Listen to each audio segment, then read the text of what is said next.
Be grateful, be kind, be of service. Your entire career has been built on this principle. There was a great interview with Nelson Rockefeller, the richest man in the world. It begs the question, how much money do you really need? And his answer was, just a little bit more. All of this because I realized that, like so many people out there, I was chasing my internal validation from an external measurement. My dear friend is a wonderful designer. She asked me a question, Chester, what's the most important thing in your life? And I said, oh, it's my family. Tell me about how you've designed time with your family and your family traditions into your life. And it went, yeah, I don't do that. One of the things that we decided to do is created a place where we could gather. And we've had it for 11 years now. Every year we bring everybody there. It's our sacred place. When it's all said and done, how do you want to be remembered? My father sang at his own funeral. How does that work? My father was a radio announcer. He said, look, I'm going to record Going Home for my funeral. Going home, going home. I'm just going home. We're all crying. Was there ever anything he said about the trips we took, the cars we drove, the homes we owned? It was all about his friends, his family, his wife. That's a life that was worth living.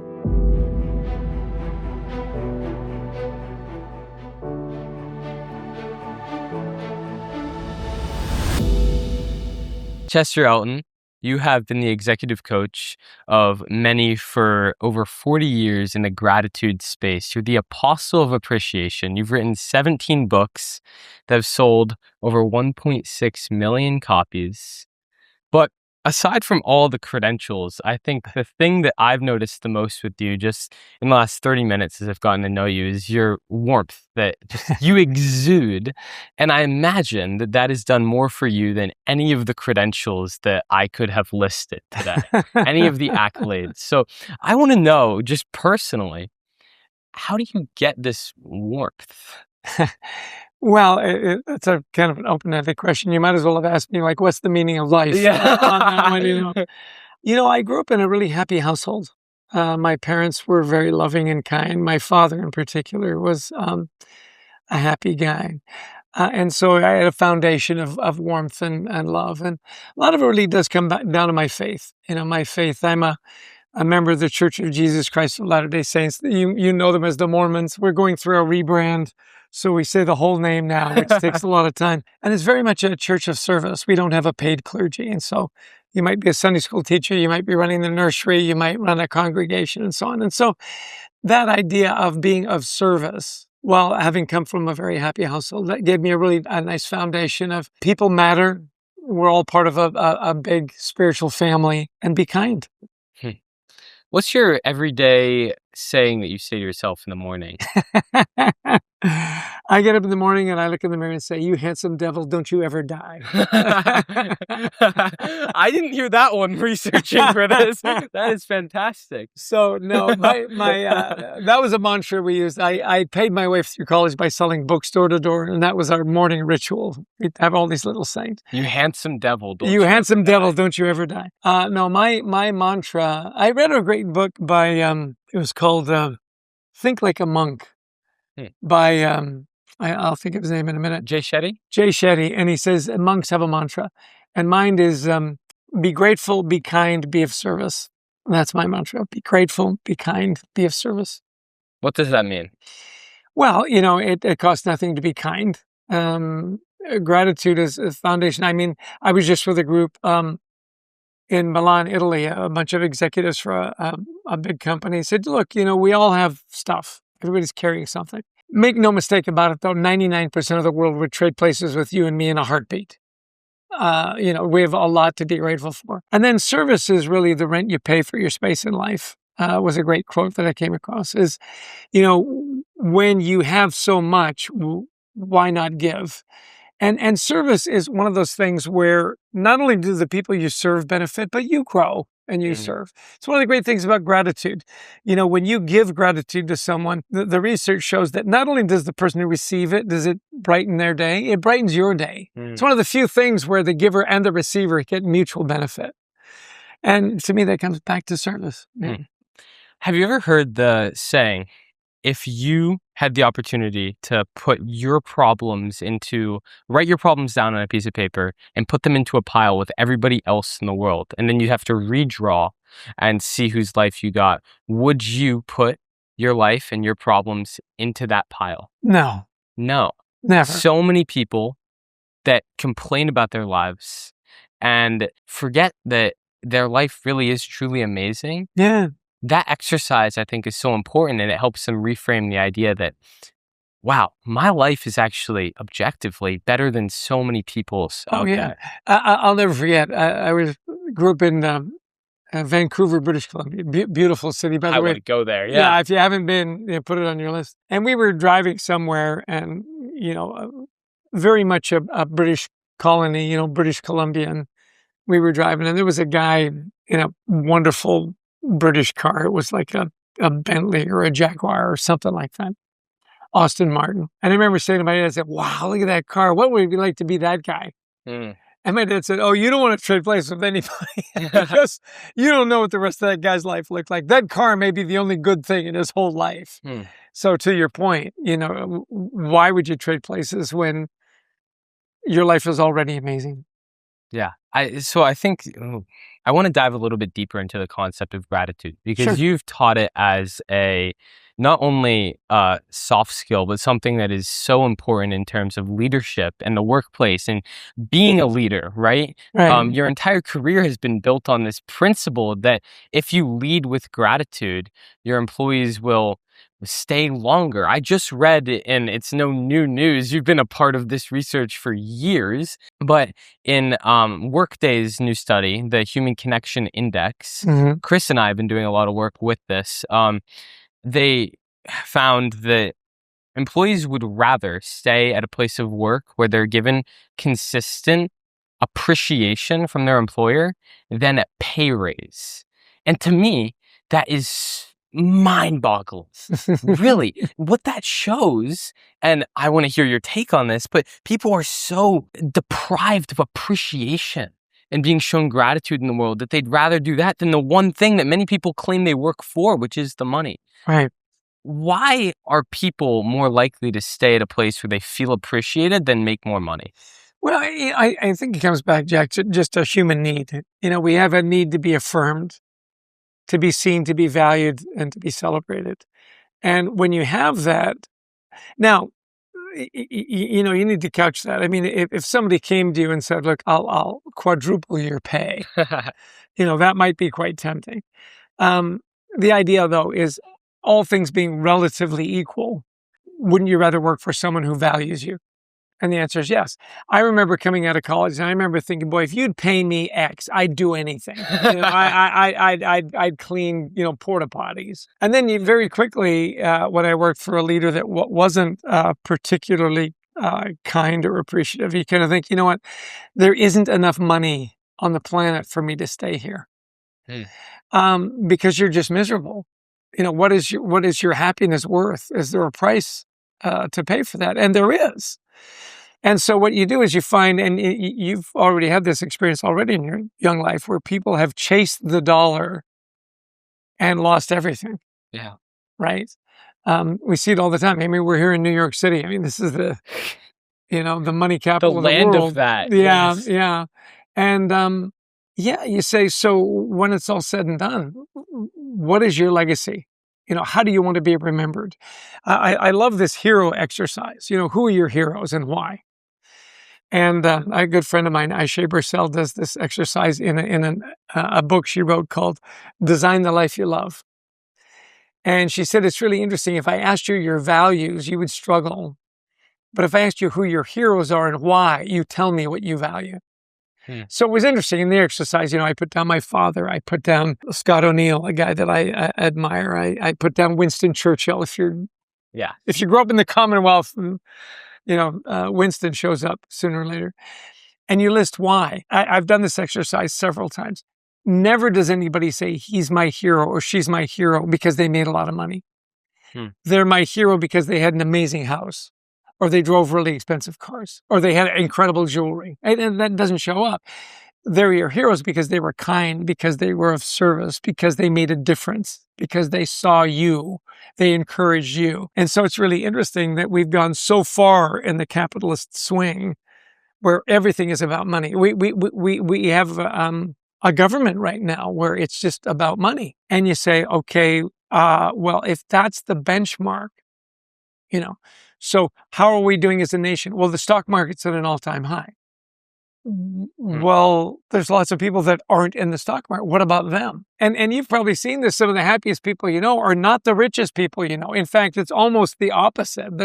The most, often the richest people are the most unhappy because it's never enough. You get caught in that loop. There was a great interview with Nelson Rockefeller. And at the time, he was the richest man in the world. And the New York Times interviewed him, or one of the newspapers of the time. Said, Mr. Rockefeller, you're the richest man in the world. It begs the question, how much money do you really need? And his answer was, just a little bit more. He said that. He said that, just a little bit more. That's when your life is so far out of whack. Yeah. Right? Wow. Because it would always be just a little bit more. Well, sure. How much money do you need? How much money you got? Give it to me, right? Yeah. That's why I started this in the first place, all of this, because I realized that, like so many people out there, I was chasing my internal validation from an external measurement. Yeah. I was doing everything I could to look successful on the outside while I was sacrificing everything on the inside. It's like, I realized, oh, wow, I've sacrificed the thing I want for the thing that was supposed to get it. Yeah, there's a great saying. What does it say? We spend so much time trying to impress people that we don't know, and probably if we knew wouldn't like. A bigger house, bigger car. My mentor over the years, Marshall Goldsmith, has been wonderful in putting this in perspective. He said, "Be happy now." The great Western disease is, "I'll be happy when I make a little more money." When I get a raise, when I have a nicer house or a bigger car, whatever. He said, be happy now. There's lots to be happy about now. And it is interesting that when you think about, I have grown children now, we have grandchildren. And what do they want from you? They want your time, spend time with me. And we said, what do you remember about growing up? It's reading stories. It's having meals together. It's going on trips together. It wasn't, you wrote me a check. I do think, and research supports that up to a certain point, money does make a difference because... Yeah, I mean, the number keeps shifting a little bit, but Right. What is it, like $100,000 or $80,000 a year incrementally? My dad used to say that. He'd say, at a certain point, I mean, how many steak dinners can you eat? I love these guys that have these car collections. Well, you can only drive one at a time. I mean, it's cool that you have 30 cars, but if you drove a different car every day... Do you know what I mean? Yes. And by the way, I'm a collector. I like collecting stuff, but at Yeah. the end of the day, none of my kids want my stuff. I'm just I'm giving it all away. Yeah. Yeah. I love history, and so I've got this amazing stamp collection. There's no one in my family that said, "Hey, Dad, when you die, can I have your stamp collection?" I love stamps. Yeah. Huh. And I've been thinking about stamps. Well, I think it raises an interesting point that you talked about earlier, where as a society, we've gotten to the point where we measure our success on the stock market and on metrics such as our economy. And we often disregard things like the humanitarian aspect of a culture as being less valuable, less important, less imperative to the state of our union, the state of the world. And I don't want to put words in your mouth, but I seem to get the idea that you disagree with that a little bit. You think that maybe our priorities have been flipped. We've become preoccupied almost with providing and growing and fueling the economy. And in that preoccupation, we've lost the value on the humanness and the basic interaction, human connection. Am I right in saying Yeah, that? listen, and study after study proves it, right? If you want to read a great book, read The Good Life by Robert Waldinger. It's this 80-year plus study that Harvard's conducted. You're familiar? Yes. Yeah. Yes. And he said, what leads to a long, happy, and healthy life? It's deep and meaningful relationships. I had a chance to spend some time with Bob, and it was wonderful. I said, so how do you do that? And he said, put it in your calendar. I said, what do you mean? He says, so who are you having breakfast with? Who are you having lunch with? Who are you calling? Who are you texting? And it's so interesting. So I have a morning ritual where I text a bunch of people just a little positive thought. And I'm always amazed at the sec. Boy, did I need that today. Or I love writing letters. It's old school. back to stamps. You got to have one. Right? And I love the experience. I love the tactile. I love the handmade Italian paper and the commemorative stamp, not just the one with the flag on it, but the one that's got the Hubble telescope photo or whatever. And to me, the reason those little things are important to me because it shows care. I didn't just grab a scrap of paper and fold it up and put a stamp on and throw it at you. I took the time to get quality paper and a beautiful envelope and a stamp and write it out. I was given a tip by a friend years ago. I loved it. He said, if you want to be more thoughtful in your writing, write with a fountain pen. Why do you think he said that? Yeah. Well, what's a fountain pen? You don't know what a fountain pen is? No, I'm sorry. So, okay, writing started with a quill, right? Do you dip it in ink? That's a fountain pen? It's a fountain pen. It's got a nib, and you can put a cartridge or you can dip it in an inkwell. And it's a wonderful little engineering marvel because it holds a lot of ink when you dip it, and you're right. And the reason he recommended that is with a fountain pen as opposed to a ballpoint or a roller ball or whatever, is you have to slow down just a little bit. And so you're just a little more pensive. You're just a little more thoughtful. And so for me, writing with a fountain pen, and I have several, I'm a collector. And again, my kids don't want them, but I think they're great. These little rituals that just slow you down, let you think a little more, let you connect a little more. Bob says, who are you thinking about? Well, drop them a note. And now it's easier than ever. You can drop somebody a text, you can drop them an email, you can call them on your phone. And those human connections are more valuable than gems. That's what people remember. Are you familiar with the story of the Christmas Carol? No. This hurts my heart so much. I'm sorry. My audience is going to laugh at me. No, they're not going to laugh. Your audience probably has never heard of it either. But it's a Christmas Carol is one of the great books of literature of all time. Okay. And it's the story of Ebenezer Scrooge. Okay. So it's the story of this businessman in London, and all he ever cared about was money. Oh, okay. So the Bill Murray movie. Yeah, I'm sorry. yeah. But why not? If you're familiar with Donald Duck, his Uncle Scrooge, yes, is based on Ebenezer Scrooge. Anyway, so he's cruel to people. He's alone. He's a miser, and then he's visited by the ghosts.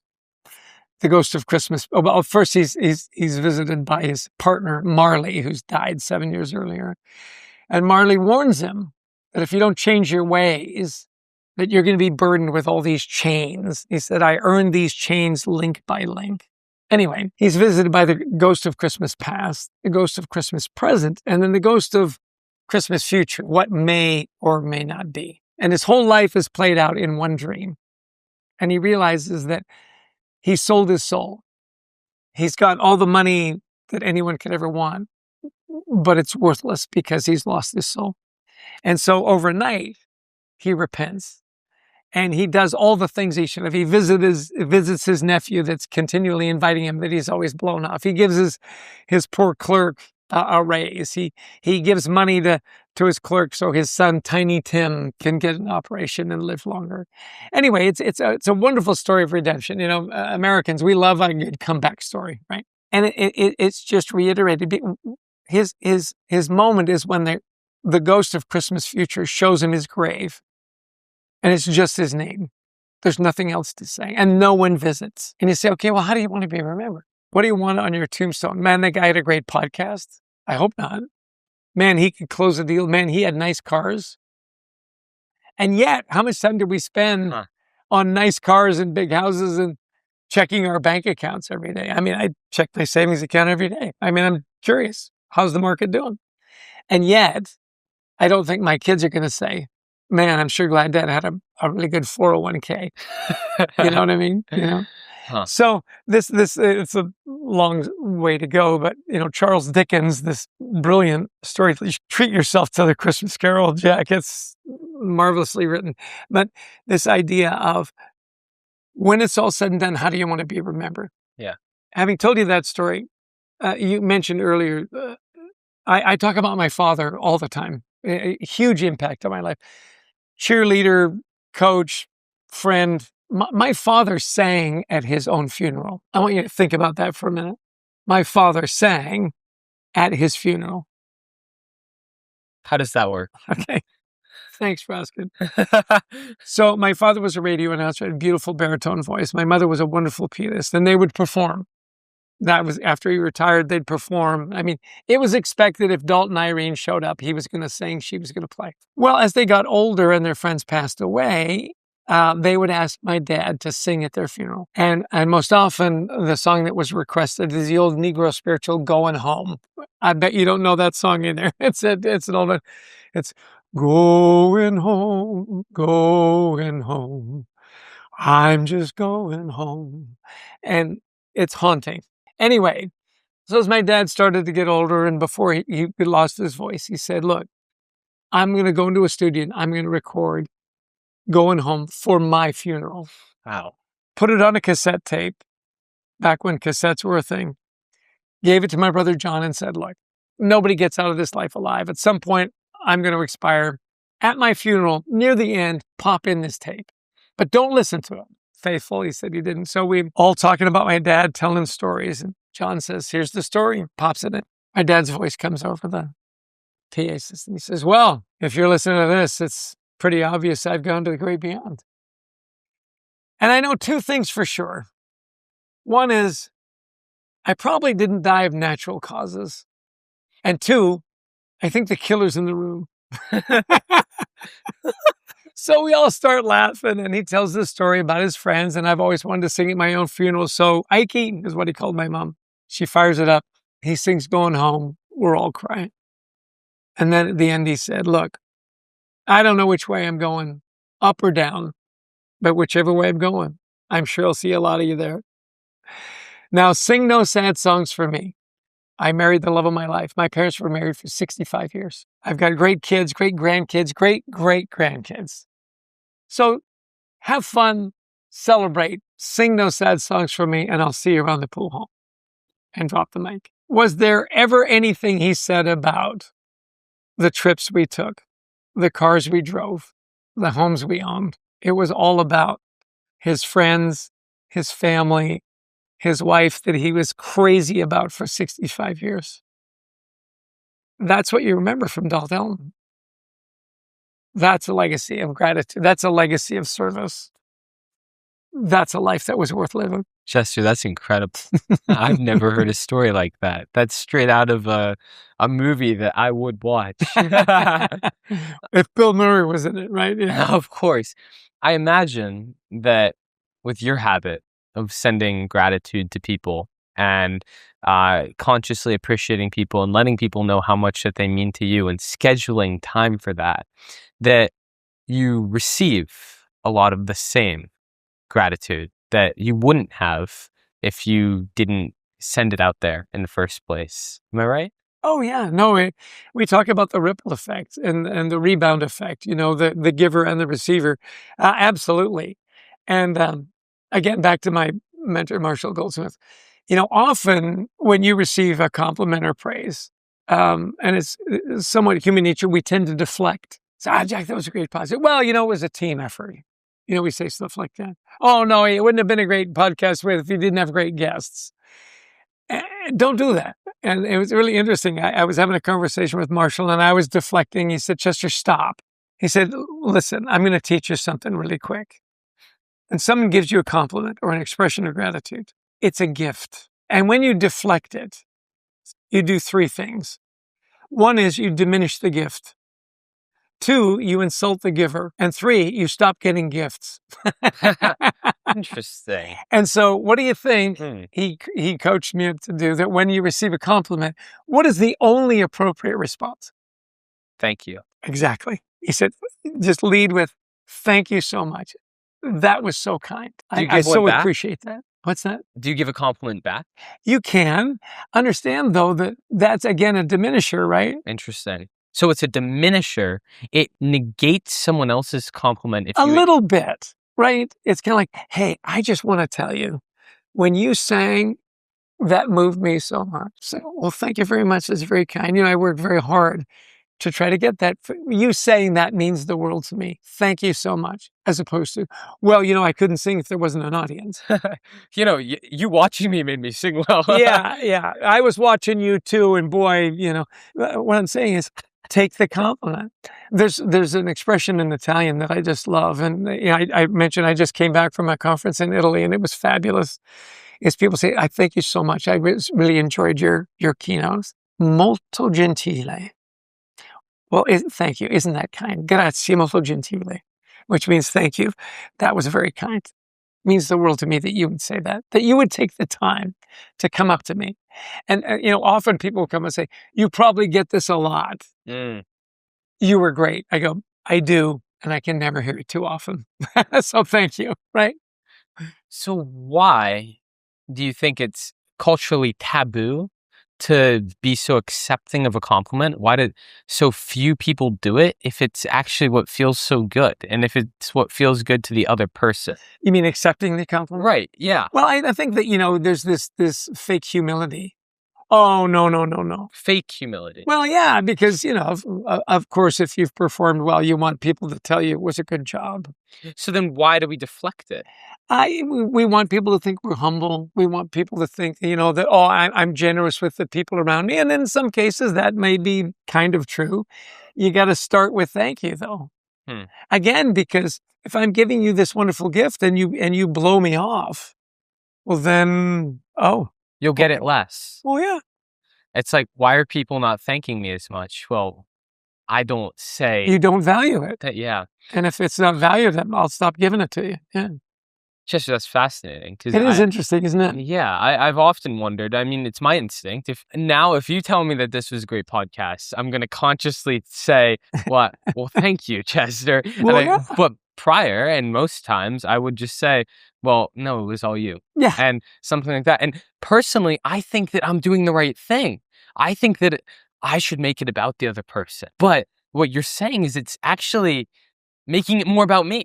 Exactly. Yeah. And by the way, wow, down the road, you can say, and listen, thank you very much. I worked very hard on my craft. I've been trying to get in my reps and become a better interviewer. And let me just say, you were a great guest. This is what really, makes me want to do more is I've had great guests on my show. That's fine. Now that's your gift back, right? It's the way that you say it. Yeah. Because you're saying the same thing. It's just the way that you deliver it and the timing with which you do so. Yeah. And, the more you do it, the better you get. I think, too, what happens. So working on this book, I'm really jazzed about it, by the way. It's a Grateful Life by Design. Okay. So, Ayse Birsel, my dear friend, is a wonderful designer. She's got some stuff at MoMA. She's a dear friend and she's delightful. She asked me a question a while ago. She goes, Chester, what's the most important thing in your life? And I said, it's my family. She goes, great. Well, tell me about how you've designed time with your family and your family traditions into your life. And I went, yeah, I don't do that. Interesting. So what we say and what we do, right? Does it match up? So I took her course, this Design the Life You Love. And then I took it with my wife.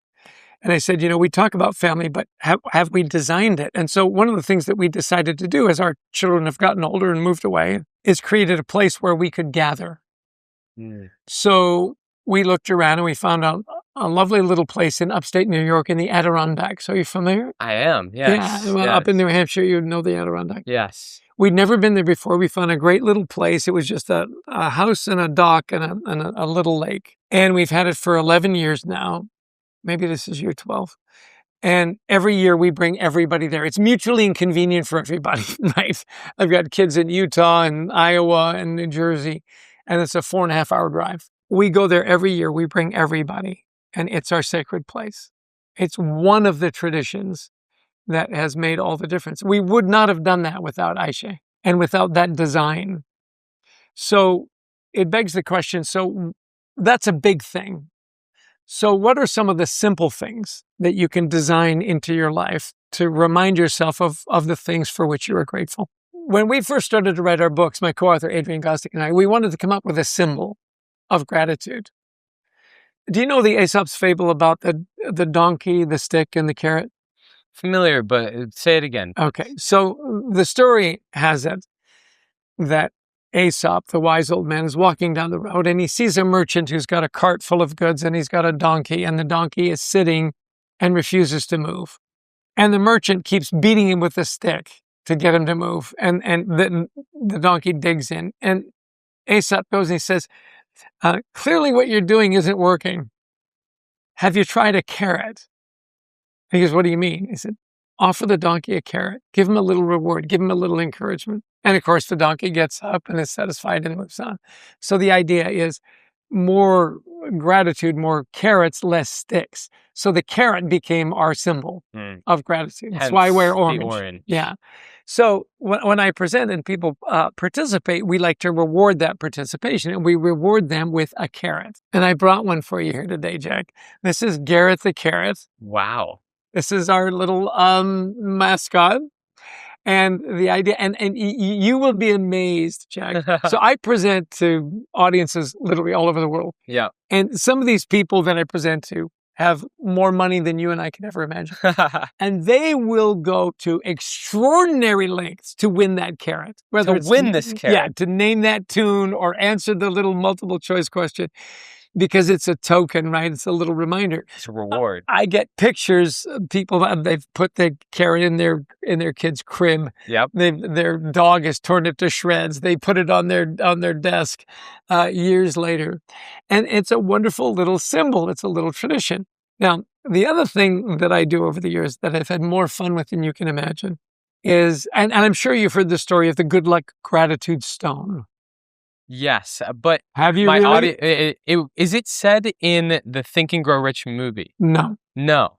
Okay, that's a different gratitude stone. The reason I'm pretty sure you've never heard about the tradition of the good luck gratitude stone is because I made it up. You made up the gratitude stone. Okay. And that's how all traditions start. Somebody made it up at some point, right? Okay. There's another gratitude stone, but I want to hear your version. So the story is that the gratitude stones are all different and flawed. Like people. They're all singularly unique. The stone represents the ripple effect. The stone in the pond makes the water ripple. Like simple acts of kindness and generosity and service. And so you keep these stones with you to remind yourself of all the things for which you're grateful. And over time, it brings you good luck. The tradition is, though, it has to be gifted to you. And so again, Jack, I brought a little gratitude stone. Whoops. Uh-oh, not a slidey table. This is not a slidey table. There you go. I got it. And it's a very simple little thing. Now, that's incredible. I never leave home without 3 or 4 of these stones. To give to other to people. Random people, whether it's a flight attendant, whether it's a server at a restaurant, whether it's a ticket taker on the train. I'll tell you a really quick story. Okay. Of Barbara, flight attendant, flight from Salt Lake City to Newark. Newark's my airport. She was doing a fabulous job. You can tell she'd been doing it for decades. Immaculate uniform, taking care of everybody. Near the end of the flight, I said, Barbara, I've been watching you. You're doing a great job. She said, well, thank you. I said, you got $1 million smile. She said, I'll tell my dentist. So I said, do you have a minute? And she said, yes, I've got a minute. I said, do you know the story of the good luck gratitude stone? And I start to tell her the story. And she gets really intense. She actually kneels down. I was on the aisle seat. And she's watching me tell the story. And then I do the little reveal. I said, Barbara, the tradition is it has to be gifted. And I've saved this one for you. And she goes, for me? And I said, yes. She goes, I get to keep it.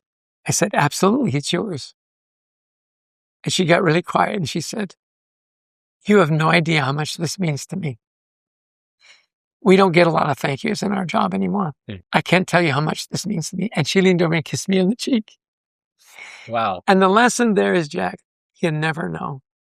Everybody's got something. Everybody has a need to be valued, to be appreciated. And that little stone meant the world to her. I've had people send me pictures. Yeah. In my town, I live in Summit, New Jersey.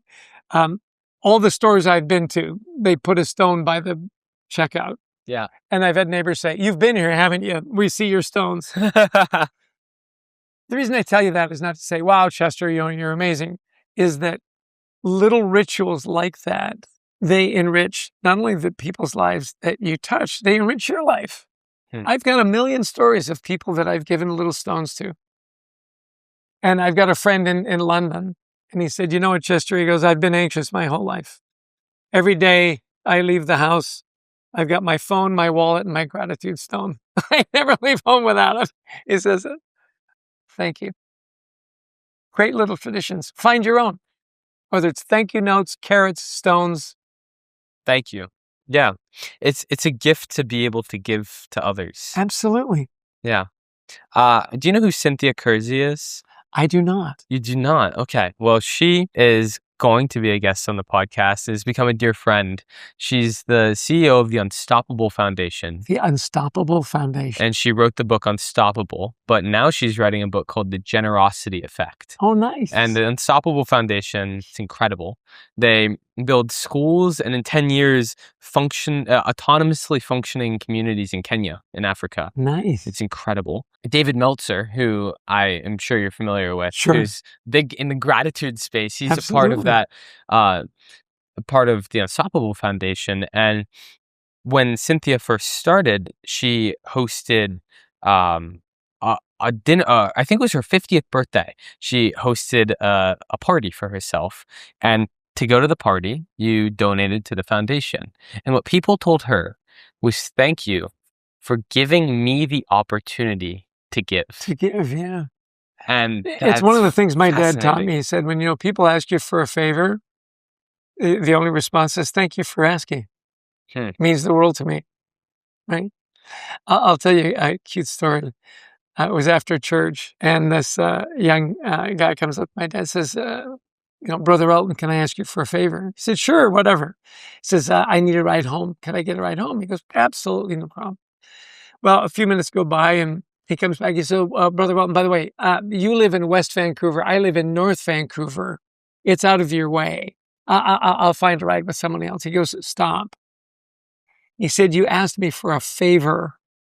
And I said, yes. If it was convenient, it wouldn't be a favor. Get in the car. Tell me more about that. Well, someone asked you for a favor, it's going to be inconvenient. That's why it's a favor, right? And once you say yes, I've got a great friend, Gary Ridge. He just retired as the CEO of WD-40. Wonderful guy, delightful Aussie. And I remember asking him, and I said, hey, Gary, may I ask you for a favor? And he said, yes, you can, but I want you to be very careful. And I thought, I didn't know Gary very well at the time. And I thought, oh, he's going to put all these parameters on it. And he said, I want you to be very careful what you ask for. And I said, oh, really? Why? He says, because I'm going to say yes. And I've used that line, can I ask you for favors? Yeah, but be careful because I'm going to say yes.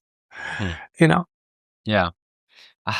I think that the way you speak about gratitude and the way you speak about all of these things, it feels so natural to me.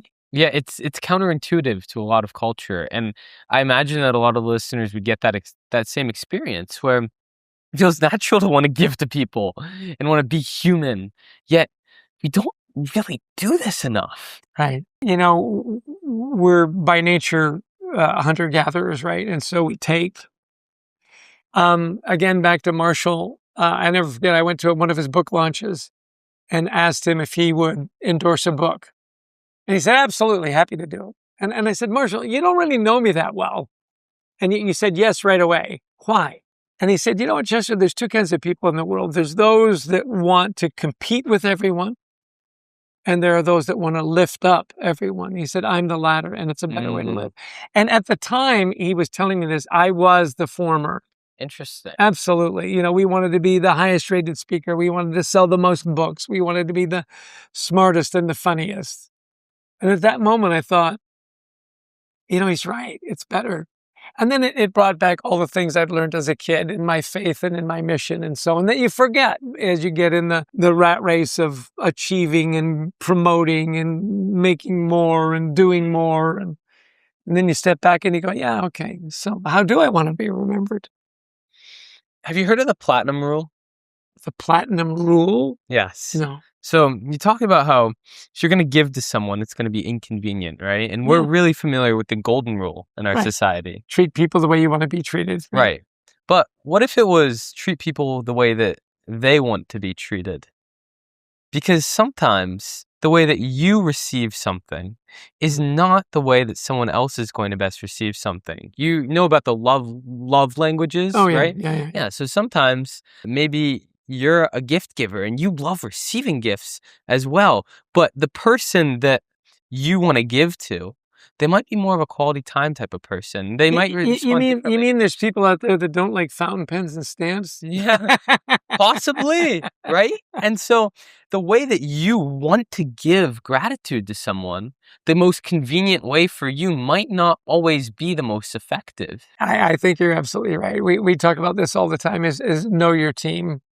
You know, ask them how do they want to be rewarded, recognized, praised. Because you're right. I mean, I had this happen with my co-author, Adrian Gostick. We wrote a book and I said we should celebrate. We were working for a bigger company at the time. And I said, Men in Black, it's this cool movie. They've got this really cool Hamilton, Delta watches.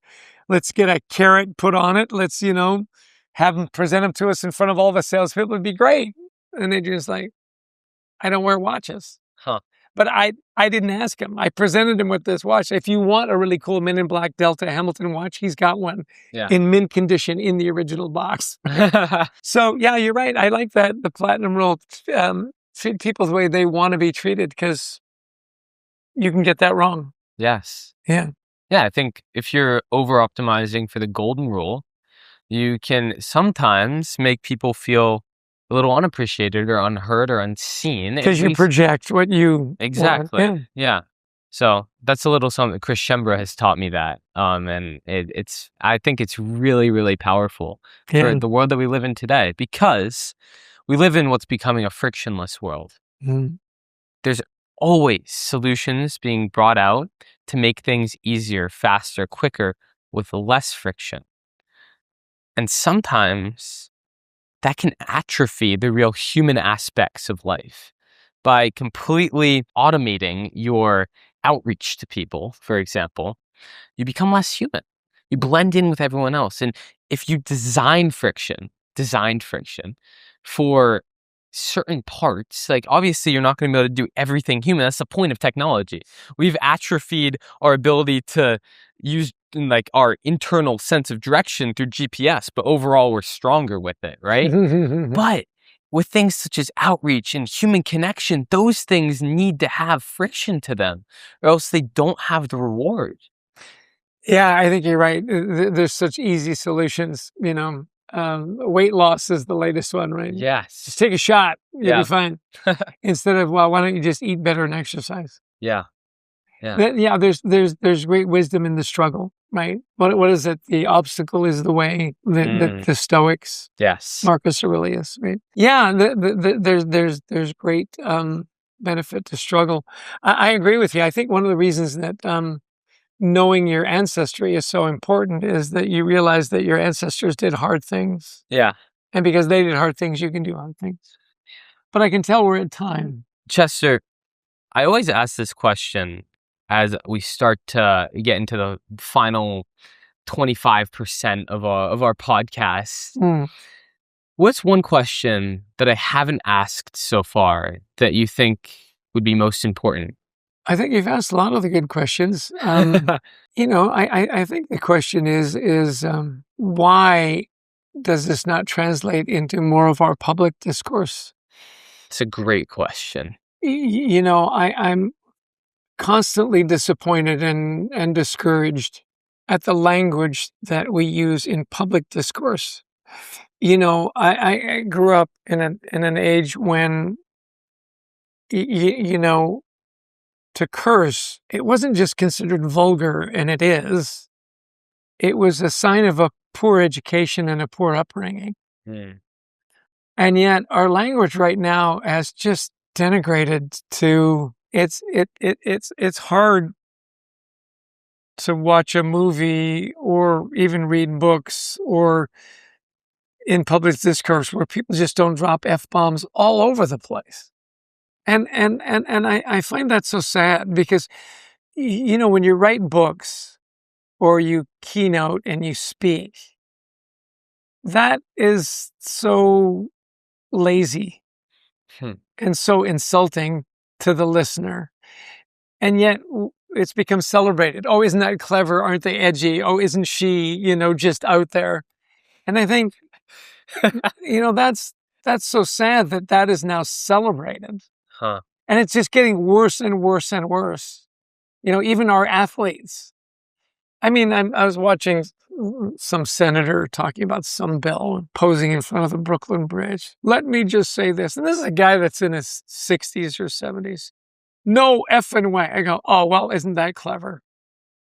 And I just, I can't tell you how many books I've stopped reading or shows I've just stopped watching because it was just so discouraging that the writers couldn't think of a better word than that.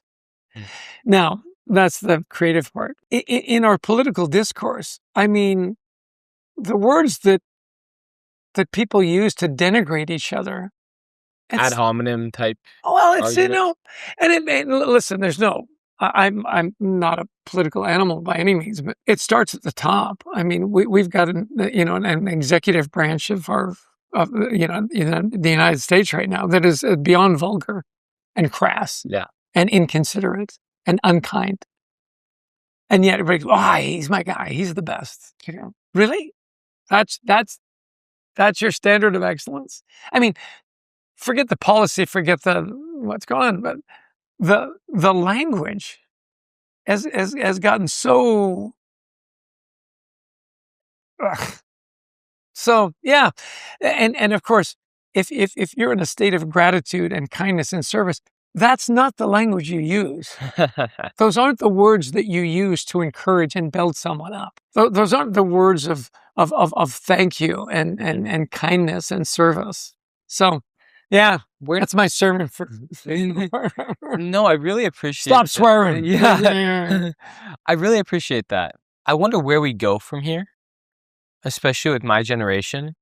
I'm sure working with leaders in the workplace, you see it all the time with Gen Z and the way that there's kind of, I'll tie it back to your argument in a second, but there, in this newest generation, there's a sense of entitlement to reward now without necessarily going through the hardship and the struggles and the experiences that build up the skills and the wisdom to then know those things and do those things and get those results. And I see a huge divide among my generation in terms of it's very gender specific, actually, in terms of going down like political spectrum, women to the left, young men to the right. I mean, statistically, young men, my demographic, are the reason that we have Donald Trump in power at the moment.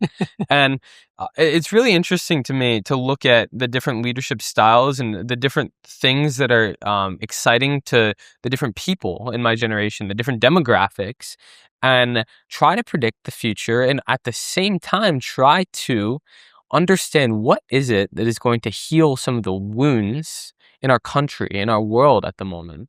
What is it that's going to get people to start prioritizing kindness and leading with gratitude at not just an individual scale, but a larger, holistic, national level? Where do we go from here? I mean, neither of us, you're way high, smarter. You've done this longer than I have, much more experience. But I mean, I don't believe that either of us on an individual scale can shift the entire country or the world. But I think we can have ideas of where we go from here and how we start to make a solution to that problem that you just said of the denigration, of the ad hominem attacks, of the vulgarity of leadership everywhere in the world right now. What do we do? Well, you're right. I mean, you can't boil the ocean, as the expression goes. You can't control what you can control. I can make a difference in a flight attendant's day. I can make a difference in my server. I can be kind to the guy who's begging on the corner. I can do that. I'm not going to change the discourse at the table for the peace talks. They're not going to invite me. They should, but they won't. So rather than focus on what you can't control, and that's most of this conversation, you control what you can control. the way you treat your neighbors, your kids, the school teachers, and bit by bit, right? And bit by bit. There was a great story my wife told me the other day of a college football player, and he wasn't the star. In fact, he was one of the smaller players on the team. It was really interesting, though. A reporter was saying, we noticed that when he comes into the locker room, everybody stops swearing. And they go, yeah, he doesn't swear. And so we don't swear around him. He's the nicest guy ever. We love him to death. And this is the one thing that we know bothers him. And they said, well, what happens when, he was a running back? What happens when he gets tackled and people jump up and they swear at him and curse him out? He jumps up and says, nice hit. He goes back to the huddle. He responds with kindness. And the reporter said, what would your reaction be if you ever heard him swear? And he goes, I would be so disappointed. Huh. So, keep your own standard and let that ripple, And I've even said to people, I know it's a word you use a lot. I'd really appreciate it if you just didn't use it around me. Mm. I come from a very religious family, and people will take the Lord's name in vain often. And I'll say, look, I get that's the way you talk, and it's not offensive to you, but it kind of hurts my heart. So if you could just do me a favor when you're around me, if you could just watch that a little bit, I go, oh, I'm so sorry. Not a problem. It's great. Thank you. You're unapologetic in your standards for the way that you live your life. Well, sure. I think one of the things that we do our friends and neighbors a disservice is when we let stuff slide. Don't let it slide. Say, hey, by the way, we don't talk like that in our house. So, when you're in your house, you can say whatever you want. When you're in our house, it's just shows a little bit more respect. So if you could do me a favor. Well, I mean, group herd mentality is something that's studied a lot. I'm not too familiar with all the research. I'm not going to act like I am. But, I mean, something I notice all the time is just the way that someone acts around you when you have your standards versus how they act in a group, or even personally how I act in this situation versus how I act in a group, right? You can oftentimes you get brought down to the lowest common denominator. Well, sure. One of the things that I was called on, and look, I've gone through phases where my language, needed some help too. And I'll never forget, a friend of mine pulled me aside and said, you shouldn't talk like that. You're better than that. I went, you're right. Thank you. Yeah. Being kind doesn't always mean being nice. What's the difference? Well, it would be unkind for me not to pull you aside and say, hey, Jack, you're better than that. You're better than that. I love that. Yeah. Yeah. I think that niceness and kindness are very, very confused with each other. Yeah. No, listen, Marshall is great on that. He said, look, I would be doing you a disservice if I didn't pull you aside and say, when you deflect compliments, you insult the giver, you're going to stop getting gifts and you diminish the gift. Yeah. And you know what? Thank you, Marshall. Yeah. You're right. I'm going to stop doing that. Chester, I am so grateful for this conversation. It was good fun. It's about time that I had such a gratitude guru on this show, such as yourself. And I did a lot of preparation for this. I listened to a ton of your speeches, interviews that you've done. I wrote down questions on a document, had stuff out. Yeah. What I find makes for the best conversation is just coming in and doing this and setting the scene where I want to, connecting, and then just seeing where it goes. And I love where you took it. Oh, thank you. I think this is where the world needs it right now. Yeah. And this is our little bit, right? Yes. Yes. Hopefully make a little bit of a difference and a little bit more. So if the listener listening to this can do one thing to just live a more grateful, impactful life right now, what's that one thing? Yeah, I would say, look, just let your default be kind. Let your default be assume positive intent about people. And realize that everybody's got something. Everybody's carrying a load. It costs nothing to be kind. Little gestures, little acts of kindness. It's not a soft skill, it's a power skill. And there's nothing better than being able to lift somebody up just a little bit. And the more you do it, the better life you'll have. Be kind, be grateful, be of service. It's a great mantra. It's pretty good. Do you know the word Sonder? Sonder. There's a bank called Sonder. Yeah. What you just described is Sonder. Everybody has a story. So right now we can hear the horns honking in New York City. That hopefully the listener probably won't be able to hear that, but we hear. And we know that there are people walking by everywhere. Millions of people here. Every one of those people has a life. They've got a story. Yeah. They have a story. They have struggles. They have highs. They have lows. They have people. That's Sonder. The recognition that everybody has a story. Yeah. Yeah. Everybody's got a story. Amazing. Well, thank you very Chester. much. Yes, this has Good been fun. amazing. Where can my audience find you? Thecultureworks.com is our main website. ChesterElton.com is another good one. We're all over LinkedIn. Okay. We do we've got a gratitude journal we publish twice a month. It's all free. And just follow us on LinkedIn. Boom. Amazing. Chester, this has been the Grateful Podcast. Appreciate you. Cheers. Amazing.